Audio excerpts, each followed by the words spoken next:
Hello once again, friends. It's currently coming up on 10 o'clock on this Wednesday morning. Want to give you an update on the storms. Got a lot of questions, and unfortunately the concern has grown a little bit since overnight. We continue to track the potential for storms. The timing looks to now be about the same as what we were saying yesterday, but I'm going to extend it. So here's the new timing.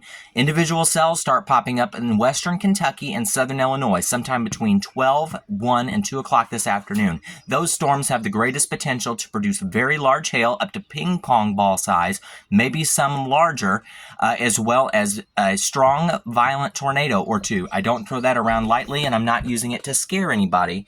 The reason I say that, though, is because the data is there and it shows the potential for that. So again, we want you to be on alert and paying attention. The storms continue. We'll have several rounds, and then a line looks to move through sometime around dinner time tonight, and probably a little bit before too, maybe 3, 4, 5, 6 o'clock. The risk does not end at least until 9 o'clock. Some models continue to show storms here through 9 o'clock, so we'll continue to watch that.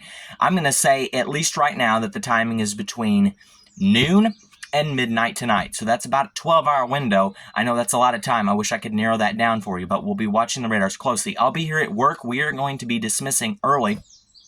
The school is dismissing early, so I want to get as much of my work done. So have a way to receive warnings. What you can do to help me, make sure you have a NOAA weather radio. That's a device that is independent of the cell network. Make sure you have hard sole shoes in case there is a tornado. The likelihood of your home or business or location being struck by a tornado today is rather low. Understand that, but it's a risk that I don't want you to take. So make sure you have flashlights, hard sole shoes, extra batteries. If you've got candles, I usually put those out at my house so that I can light them to see, in addition to flashlights. Make sure you have extra food and water. Make sure that you can snack on it. Know where you're going. If you're in a site-built home, that's a home built on a foundation, you want to be on the lowest level, near the center, away from windows if you get under a tornado warning. If you're in an apartment, you want to be on that lowest level as well. Find someone who will let you in. Get a friend. Go to a friend's house today. If you're in a mobile home, I hate to say this, but you don't want to be in a mobile home today. Today's the worst day you could be in a mobile home.